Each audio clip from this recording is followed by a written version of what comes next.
All right, looks like we've got everything ready to go. Next up, Rikki and Vikki. Take it away, y'all. My pronouns are they, them. My name is Atitri. I use they, he. And this is Rikki and Vikki, a puzzle platformer in the vein of Bubble Bobble, originally made as a limited run on Atari 7800 cartridges, and now available on Steam since, I think, 2017 or 2018. 2018. Yeah, so like we said, this is kind of like Bubble Bobble. The category we're showing today is a co-op run of the game because, like that game, you cannot finish the game entirely if you are playing solo. So we look forward to showing you the whole thing. For further explanation, we'll actually just go ahead and get the timer started in 3, 2, 1, go. And the reason that we start the timer early on is because we have just about 2 minutes to get something set up before the run starts proper. And we're going to be berated for mashing through the opening cutscene, because of course we are. So what we're going to be doing in this first level is we're actually going to be game overing. We are so bad at the video game that we need to game over right now, right here. Yep, being a puzzle game, the game does give you a mechanism to, if you're soft-locked, if you don't know the solution to a puzzle, you can hold this button, it will run your timer down and reset the stage. You can take another run at it. What we're going to be doing is we're taking down our lives on purpose. We're going to be game overing twice, and at the end of each game, end of each credit, we are trying to line ourselves up in a very specific position, because the closer you are to where the game wants to put you when you game over, the faster you get through this game over scene. And as you may see our arms and shoulders moving, we are actually mashing out to try to make this cutscene go faster. Yes, there is mashing in a puzzle game. Go figure. It's true. So when I say we're bad at the game, I mean, like, this game is actually hard. It is not safe to... You can do a full run with lives. We have done that before.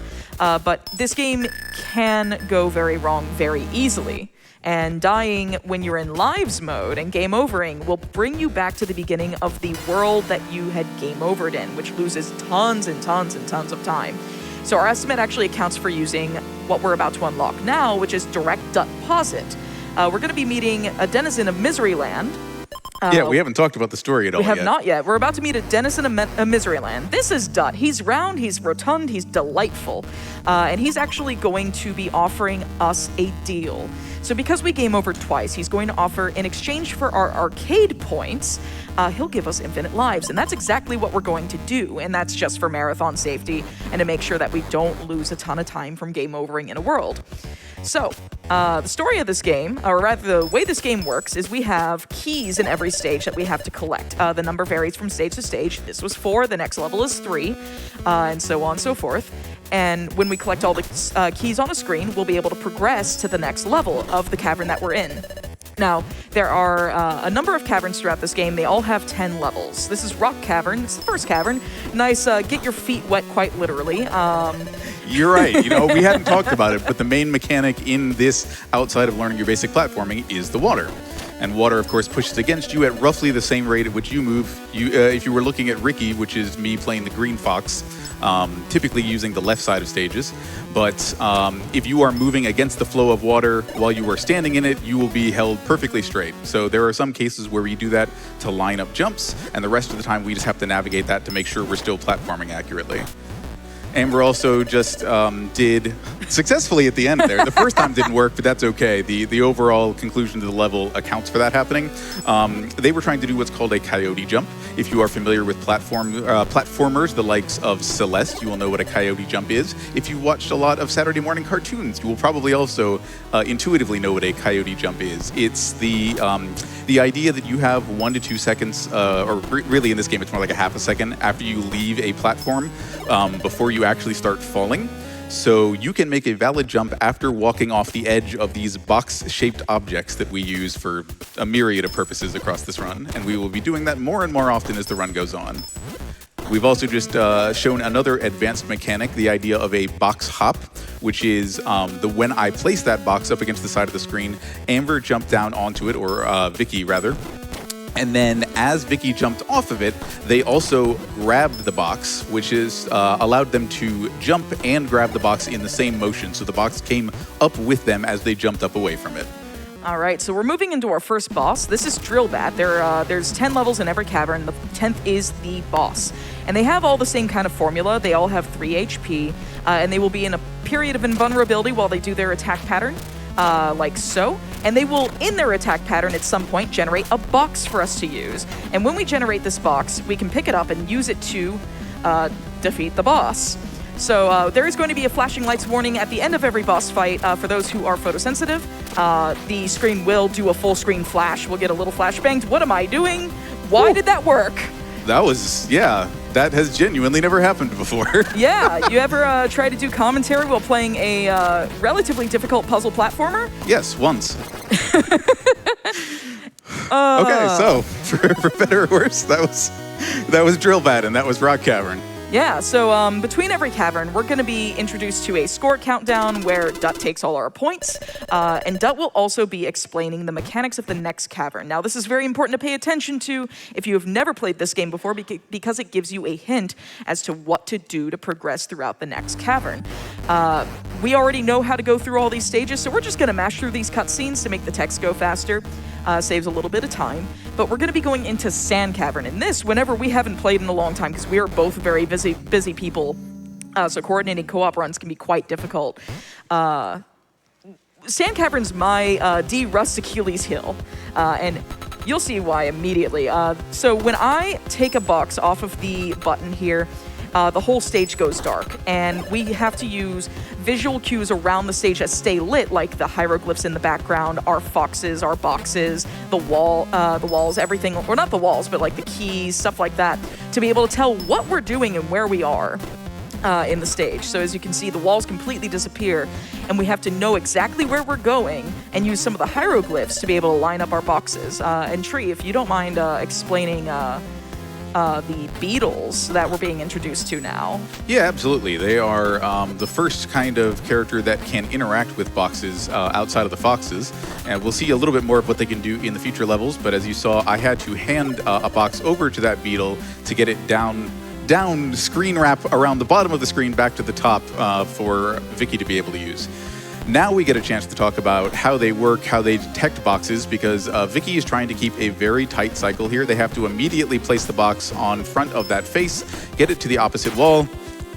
Because we were about a half a cycle behind, unfortunately, the projectile from the face in the wall came out later than was expected. So I think you were running on your timing, and that put you in the path of the bullet. But yeah, let's give it another shot here. I'm going to have to do the backup. Yeah, you'll take the backup strat. So the beetles themselves, the intent is, what they do is, if a box is in front of them when they move into it, they will grab it, they will turn around, and they'll throw it the direction they came from. What we are trying to do here is we're basically manipulating them so that it lands on top of them, saving extra time in the cycle, and making it so that they send the box the way we want them to, just as quickly as possible. I have to remember to throw mine over, because the hieroglyph shows the ability to go through in case Rikki ever needed to throw, which thankfully in our strats we don't. Yeah. We gotta hurry a little bit here. And in one thing that we haven't mentioned is that the boxes actually will hang onto the walls and ceilings for about 4 in-game seconds, if you look at the timer at the top of the UI in this game, before they drop. And the previous level, we had to time that very carefully to make sure that we got the box to drop exactly on the beetle in the way that we wanted to. Yeah, whenever you're using it as anything other than a stepping stone on the ground, you're on a timer. I don't know why I always mix up this stage with 2 stages ago, and I head right when I can't go right. Yeah, there are times when that'll give you a little bit of extra breathing time, like here, where we're just waiting for the box to come down from the beetles through to us so we can grab the silver key together, so we can grab the silver key together, so we can grab the silver key together. I'm 1 step ahead. Yes, hold on. Yes, you are. The joys of running co-op games. So that's actually something we figured out much later on, which is to say that if you stick it to the ceiling in a corner, it technically also counts as being stuck to the wall. So we can finish that last section, and I reiterate, the last section of that level, a little faster. So we're actually being introduced to a new mechanic here. These are the ghost kittens. They only appear in Sand Cavern, and they appear in total darkness. They'll follow, if we're in the right positions, the same patterns, and they are definitely dependent on Rikki and Vikki's position in the level, how they move. Yeah, kind of like the Pac-Man ghosts. They're seeking you out in like a relative orbit to you. Yes. So if we're in the same place every time, we're going to get the same results from them. I'm going to grab that key, jump over the ghost kitten. We're going to head over here. I'm going to... Whoop. now throw it at me. There we go. Grab gold. And then I'm going to wait up here for a moment and try to get this jump off. Perfect. Good. There we go. I was That's there what with we your want. plan B just in case. Yep, exactly. Always know your backups in speedruns. All right, so some more ghost kittens here. I'm going to grab this box, and we're going to dispel the ghost kittens with boxes. You can dispel them either through throwing boxes through them or through turning on the lights in the stage. And we're going to take a quick wait. Take out the ghost kittens. There we go. Before they respawn. Perfect. All right, on into boss number 2, Lady Anubis. So Lady Anubis works in a very particular way. We actually have to play with light and shadow here. So in phase 1, she will become vulnerable when the room is dark, and the inverse is true here in this phase. I actually have to grab this box here. I'm going to block those axes there, light up the room so that she becomes vulnerable. I almost said invincible. That's not right. And then we're going to do the inverse here where we have to turn off the lights to make her vulnerable again. So Rikki's just going to grab that box there off that button, and then she appears right up there every time. Yeah, Vikki does the lion's share of this battle, and if that makes you feel bad, don't worry. We'll repay the favor later on. The next boss is pretty much all mine. It's true. So that was Cavern 2. We're flying pretty well here. There's what, 5 total caverns? I believe so, if you don't want to count the extra cavern. Right. So we're only, what, 10 minutes into our estimate. There's a reason for that. The next couple of caverns involve a lot more cycle preparation, waiting on things. So we're going to do a little bit more mashing here while Dut tells us about how we'll be creating new pathways through levels. And that's very much a theme of Flame Cavern here. Yep, Flame Cavern. Shoutouts to Final Flame. All right, so the reason why we have to that was interesting. Here, I'll just let myself up. Yeah, Go just for let it. yourself up. That's Thank you. fine. Here, create your own way. Hey. Here. Oh! Yeah, that's why we don't box ourselves onto the bridge. That's one thing we have noticed and done a lot of testing on. If you are out on the edge and you haven't placed something, the game will always favor taking the box out from under you. We kind of wish that it didn't, but...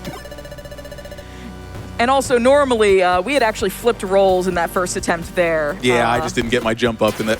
I let go of the button because I thought I'd grab the box. By the way, did you know that you can actually kill your co-op partner? If they ever mess up enough and, make you upset, just throw a box at them. I mean, they almost found out during Rock Cavern. It's true.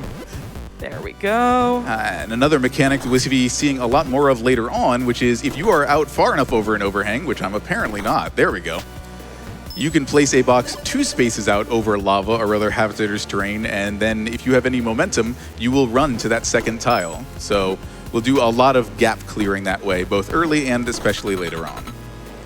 Trustful. There we go. Yeah, we're starting to be reaching the levels in the game where we have to start trusting each other a little bit more. I forgot my box. Can you throw that up to me? Never forget your box.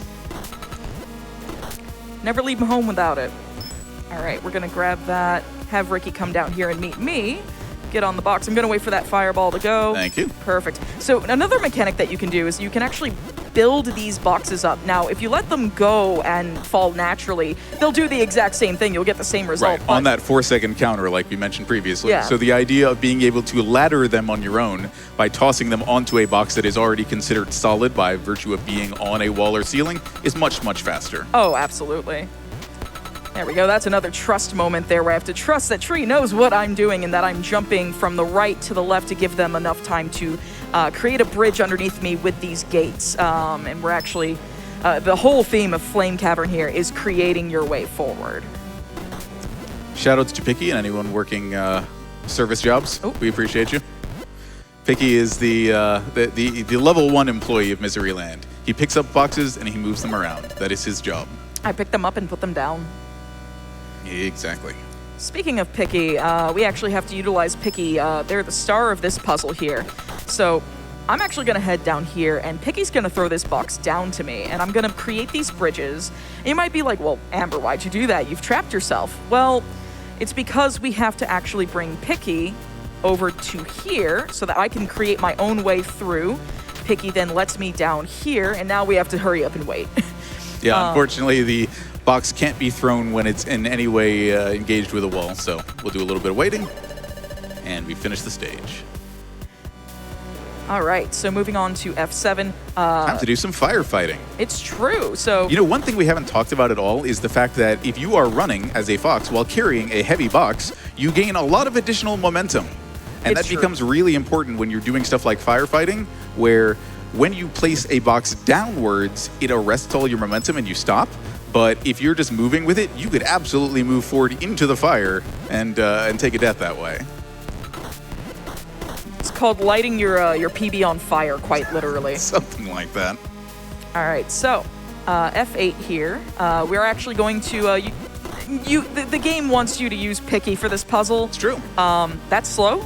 You see that box in the bottom right-hand corner? That's a lie. We don't care about that box. I don't know. It's probably what it there wants for us to do. something. We've never managed to figure out how to actually use it. All right, so bye, Picky. I'm so sorry. Sorry, this is not a pacifist run. Well, I mean, to be fair, it wasn't a pacifist run when we started. No, we had to. It kill the is dump actually bombs. possible to do a pacifist run of this game. And if you do a pacifist run through the end of Rock Cavern, you get to a special warp that will take you to a secret world as well as a level select. Oh yeah, and that secret world and level select, the secret world alone will Genuinely teach you. evil. It's very evil, and it will teach you how to do things like coyote jumps and really awful things that actually is really good for the speedrun. That's fair. You're not wrong. Like, we became infinitely better at this game when we did the extra cavern. It was pretty impressive how better we got at the game when we understood how the mechanics worked more fully. Our first casual playthrough of this game took like 3 days. At least, At yeah. least. By the way, shoutouts to the Sonic fans in chat and in the audience right now, because this is Hot Hog. I will see you all at the Sonic Adventure 2 Battle Tournament tomorrow, later on after this run. And we're actually going to have Rikki do this whole boss fight through manipulating... Yeah, it's cool. You got the last position. one. I can take this one. Yeah, it's true.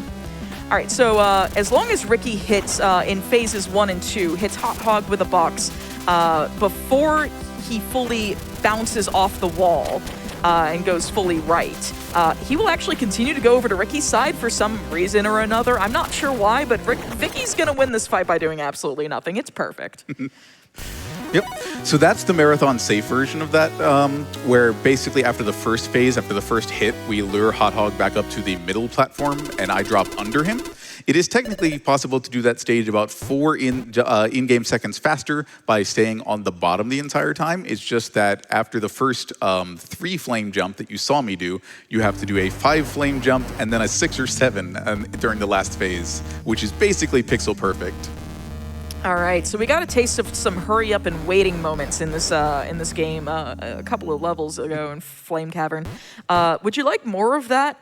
Because welcome to Bubble Cavern. Bubble Cavern is probably the one that will test your attention span the most, as we have learned. When you've got 2 neurodivergent runners having to pay attention for long periods of time in a level, it can be very, very difficult. I don't know if it's better or worse that we usually practice when we're in a Discord call and there are other people around. Oh, God. So just the idea of having that extra, like, oh, hey, somebody else is talking. Oh, listen. Oh, no, I've missed my cycle. Yep. So this is a very cycle-heavy cavern. And, Under the overhang. Very good.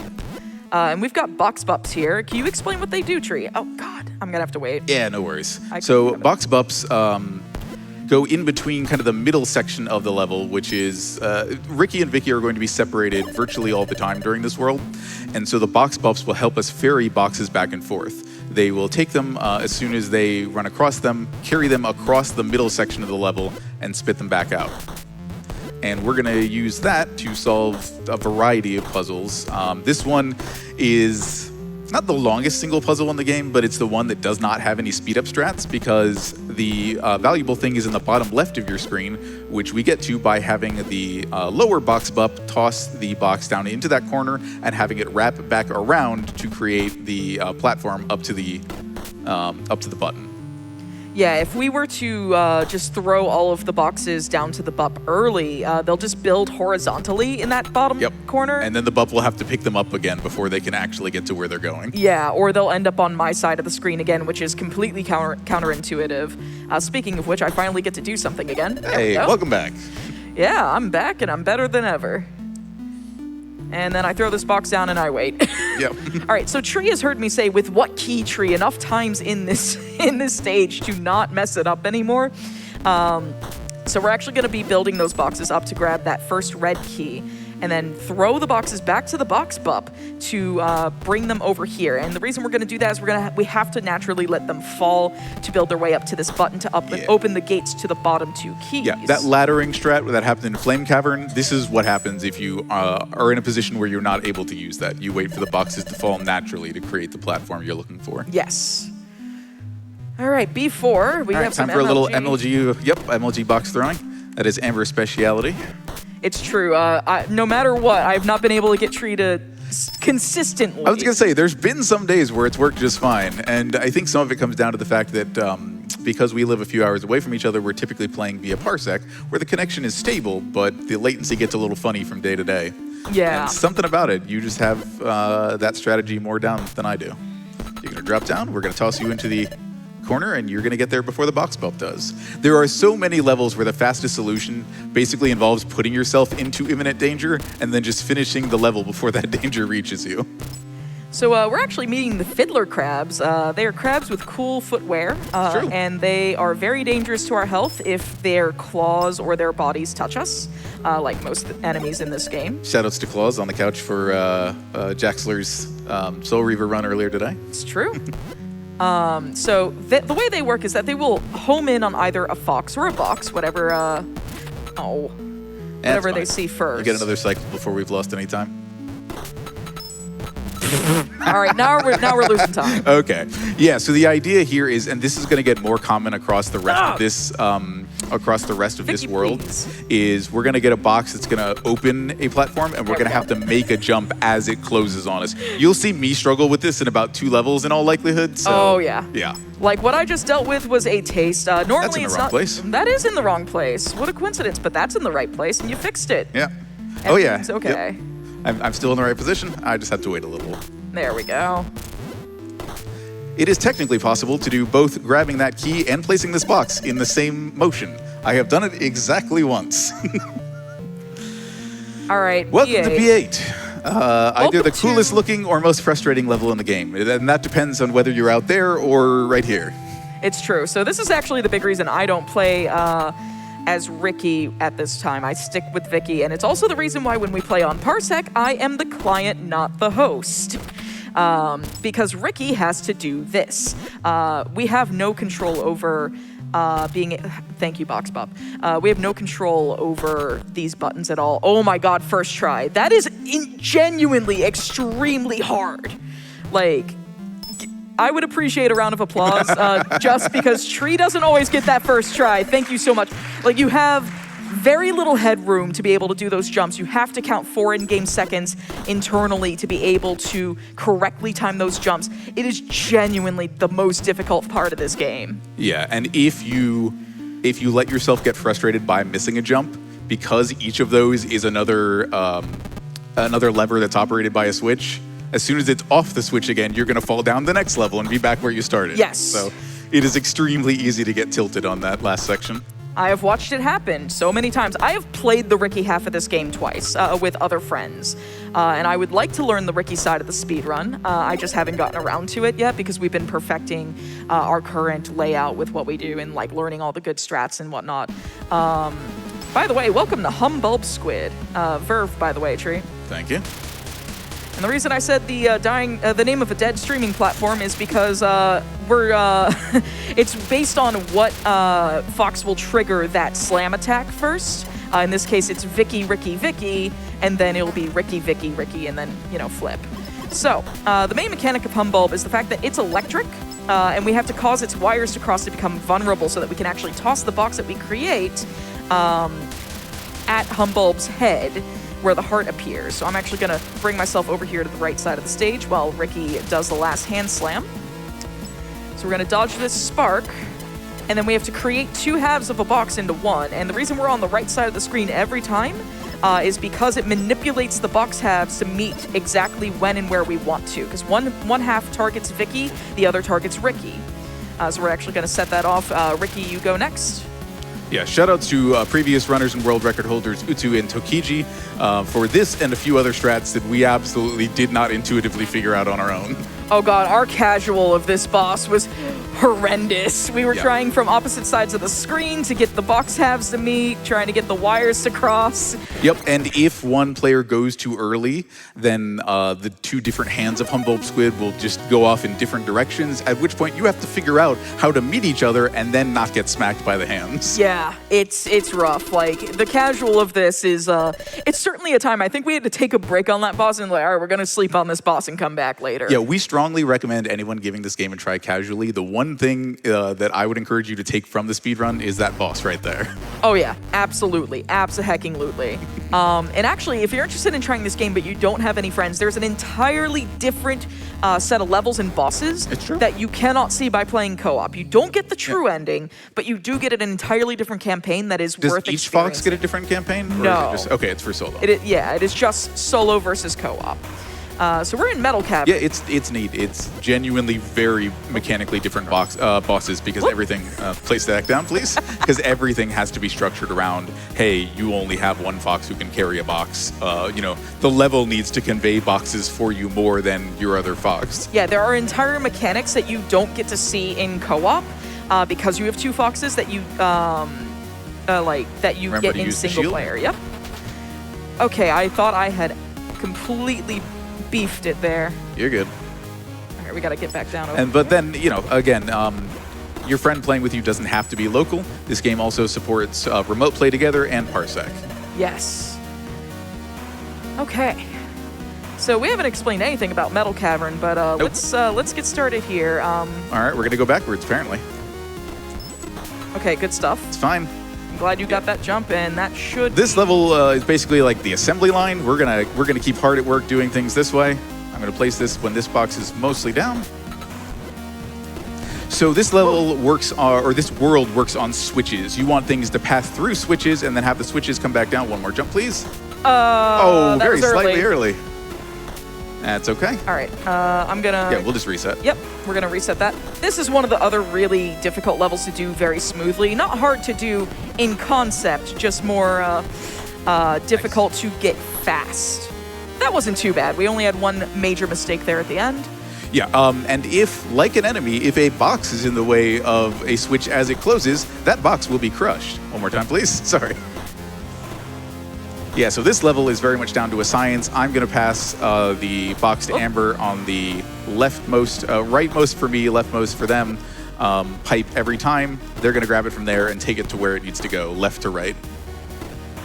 Very much assembly line mentality for me here.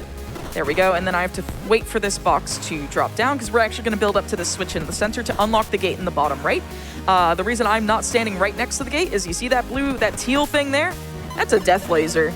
It's awful. It will catch you by surprise if you aren't aware that it is a thing. We're also meeting Foxbot, who is our little friend over there with the glowy eyes on the right side of the screen. Bye, Trashbot. So Foxbot allows us to break these Foxbot-marked boxes using the controls by using the boxes on the switches to indicate and change its direction. Now, Rikki has to get a very difficult coyote jump there. There we go. There we go. And not losing a moment of time, too. Very good. Thank you for the clapping. Trying to do a coyote jump when you have a ceiling against your head is And you're carrying a box, experience. which changes your momentum. Yeah. So we're going to have Foxbot. We have to have Foxbot break this box right down here. So you're going to go ahead and move him over. Change direction here. Now we're going to destroy Foxbot. I'm going to now set him on his motion. So let me in. Yep. I basically, oop. We're going to have to reset One more Foxbot. time. Yeah. Can you take... Yeah, that'll work. There we go. That'll work, yeah. Cool. Let me... There we go. Now There we go. Yeah. So we have to actually block that gate so that when Foxbot comes down, He has somewhere to stand. he has somewhere to stand to be able to walk, because Foxbot cannot jump. It can only walk on flat ground, and it'll just drop down to the platforms below it if there's nothing to catch it. There's an example of the death laser there. So we're going to break everything but this one right here so that I can more easily line up that box. Yeah, you can adjust how Foxbot falls, much like you can with your own foxes, based on if you like hold something across, and that's why I didn't leave that there, just in case. Very good. Yeah, so based on how long you leave the controls under Rikki right now held, You could see that like turbo drifting going on there while I'm holding the box. That was weird. My jump didn't work. All right. So, M7 here. I have to kind of hurry up and wait. So we're going to grab this, and we're going to send Foxbot down. Now, I have to break the boxes here on the left so that Rikki can eventually get the key on the left. And then we're going to break those, and now I have to pass back over to Rikki, who has to then send the box through these pipes. The pipes that are able to interact with the boxes are the ones that are marked with the red arrows at either end, indicating that they... Here, have a fresh new box. Do work. Yeah, thank you. Now that I've placed my box on the rightmost switch for Foxbot to progress, I'm just going to stand over here and wait for Foxbot to make its way. This is one case where we can only speed up the gates middle with throws so much. So we do have to wait for this one, and now that I've gotten my key, Rikki can jump over those spikes and grab the last key. Now, when you grab a key, even if you would fall to your death normally, you still win, so the game progresses as normal. This, we're going to play chicken with a laser. Yeah, I was going to say, are you the kind of daredevil who, when you saw the lasers earlier, you'd be like, nah, I'd win? Well, this is the level for you. At least if you're playing Rikki. All right. It is my job to play chicken with this laser. Nope. No worries. Replace it down again. There we go. Second try. That's really hard to coordinate. Even harder when you are when you're on a line with each other and you have some latency. Yeah, it's true. All right, M9. This is a test your mettle here with building bridges in the air. Yeah, extremely difficult level casually. You see that curved, the pipe that Rikki and the Foxbot are on now. Yeah, we're just gonna be doing. Oh, all right. I'm gonna come back around when we're gonna take the reset. That's fine. That's fine. All right, so I have to pay attention to Rikki here building the bridge in the air and not corner correcting the boxes. All right, so we're gonna reset. This is the level, if you haven't learned it before in your casual playthrough, this is where you'll learn that boxes need to be extremely head-on or they will slide above and below where you're throwing them. Yeah, corner correction in game development is a very generous thing for the player. There we go. There we go. That is not easy to do. However, corner correction can also work against the player, as you've just seen demonstrated here. All right, so I'm gonna grab this box so you can jump up and get that key. And then we're gonna move into our boss of Metal Cavern. This was the last regular cavern that we're doing before we go into basically a boss rush. So Steel Simian, we can't directly reach Steel Simian, and we have the boxes to begin with. And we have to pay attention to where all the pipes go, while dodging Steel Simian trying to punch us, while also trying to get the box to hit Steel Simian, either from below or above, as you just saw. In our current strats, Rikki does a lot of basically kiting Steel Simian around. I move positions based on when the box reaches its final position under Steel Simian. Thank you. Thankfully, when Steel Simian does that attack, which sends out a homing bolt towards the position of both foxes at the place where they were when he pulls out the remote, he also always puts himself directly under the pipe where you can hit him. Open. Thank you. Sending. Yeah, so the very first pipe takes takes a very long time to get the switch He's open. Trapped. All right, I literally can't fight him even if I wanted to. All right. It's fine. He's going to remote shortly because he hasn't been able to attack a fox in a long while. We just got to wait for him to... Ooh. Can we kite correctly? Yes! I don't think I meant to do that like that, but once I was in there, I'm like, there's nothing for it. I just got to stay frosty. That was very precarious, and I'm very glad it worked in our favor, because the reason our estimate is so generous is because dying at the end of a boss like Steel Simian, which is very long to begin with, is devastating to your time. Yeah, that's a couple minutes easy. Oh, yeah. Oh, goodness. So we are the world record holders of this category. I haven't looked up to see what our time is. Don't tell me what the time is. We've made some mistakes along the way. Okay, so it's yeah. All right. There's some seconds in there somewhere. Don't worry about it. I'm sure there's some minutes as well. All right, so we're going to move into the last level of the game. It is very, very difficult. I don't recommend trying this at home. It's true, especially not alone, because you can't play it And we're done. All right, so we're going to be moving into basically our last two bosses here. Welcome to the entire, the antagonist of the game, Misery Dragon.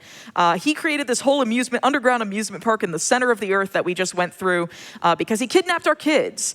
And he was like, if you want to see your disgusting kids again, then you're going to have to come into Misery Land. Now he's going to fight us with the discomfort dispenser. Mark II and whatever happened to Mark I couldn't tell you, and I'm afraid to ask at this point. I'm going to pierce my ears over here by coming as close to the spikes as foxily possible. You to the front, stay to the front once you've jumped.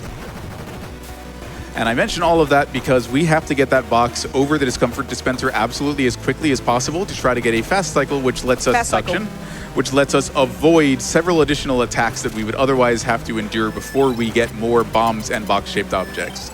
So if we do everything absolutely right, you'll never see about half of this boss's attacks. Okay. To the front. And I have to get those box throws really, really quickly as well. Push. Yes. All right, so that's 2 fast cycles in a row. That is very, very good. Yep, and the third one doesn't need to be a fast cycle because, as we mentioned earlier, which remains true always, every boss has 3 HP. We just need to make this last couple of jumps. All right, now all we have to do is survive. And that's easy enough because we can dodge the claw. All right. So we're not quite done yet. We've got one more boss for you. You can see that a tea tree is picking up their water bottle and going to take a drink because I'm fairly certain that the developer of this game has played Undertale. And you'll understand momentarily what I mean when I say they have played Undertale, if you have played Undertale. So this is a cutscene we can't mash through. And I would argue, what do you think? Do you think this is the easiest boss? It's the boss where once you know how to do it, it's the most formulaic. I wouldn't necessarily say it's the easiest on the whole. That's probably Drillbat back in Rock Cavern. Naturally. But again, shout out to Tokiji and Utsu. Yeah. There is one strat in this which we absolutely needed their help to make it happen. And we'll mention it when we get there in just a minute. Yeah, so Misery Dragon doesn't like losing, as you can tell. He's actually quite upset with us. And he's going to continue holding our kids hostage and even have them make an appearance in this fight. So our timer's going to reset to 240 seconds. And I'm going to make my way to the right side of the screen. Big spooky things are going to happen. So we're going to have to dodge these bone fingies. I tend to do a lot of counting in this stage, actually, or in this boss. And can you explain why, Tree? Yeah, it's because the last attack, the one that comes after these next two here, is based on a very specific number of ground pounds. To the left a little bit. Okay. So we're actually lining up directly under the timer and the letter L in level to be able to get our kids. Those were our kids, by the way. 4, 5, 6, 7, 8. I move. 9, yeah, Amber 10, has a preference to move on a very specific number about halfway through this slam cycle. 15. That's when it becomes vulnerable. So that's why that counting occurs there. 6 fingers. Okay, you're okay. Yeah, I'm going to have to not move so early on the last one because the last one is 9 fingers.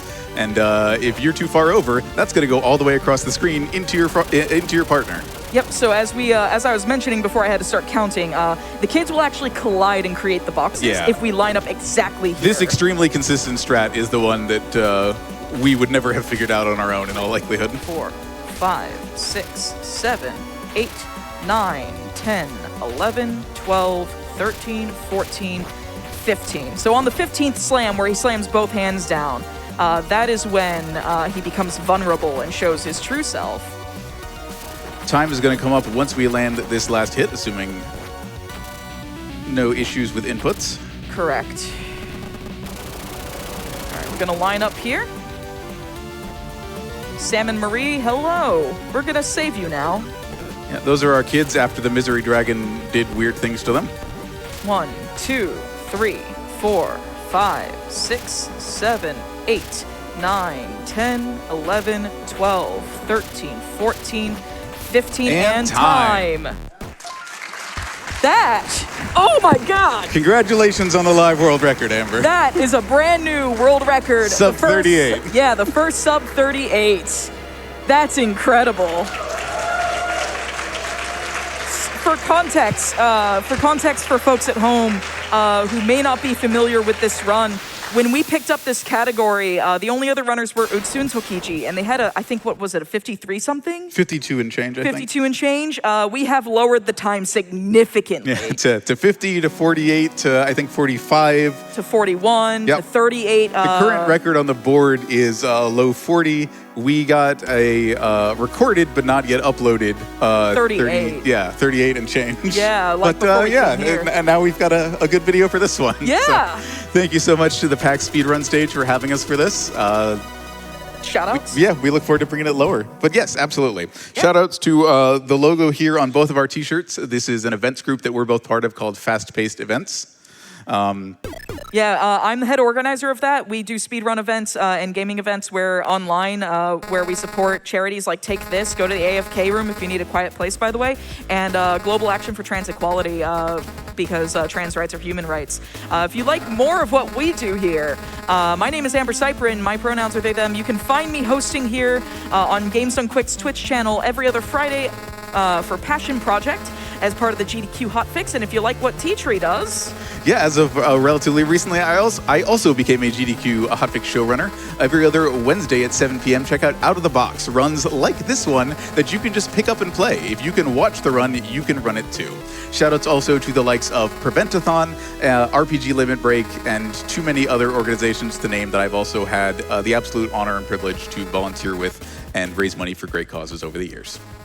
Anything else? I think that's about it. Shoutouts to my partner TGH, who's with me and will be the finale run on Sunday for The Legend of Zelda: The Minish Cap. And shoutouts to Final Flame, who's also part of Fast Pace Events, who will be doing the Sonic 2 8-bit run tomorrow afternoon.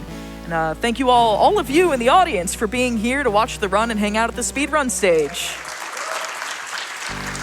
I hope you have a wonderful rest of your day 2 of PAX, and we'll see you here at the speedrun stage for a little bit more speedrun action. Take care, everyone.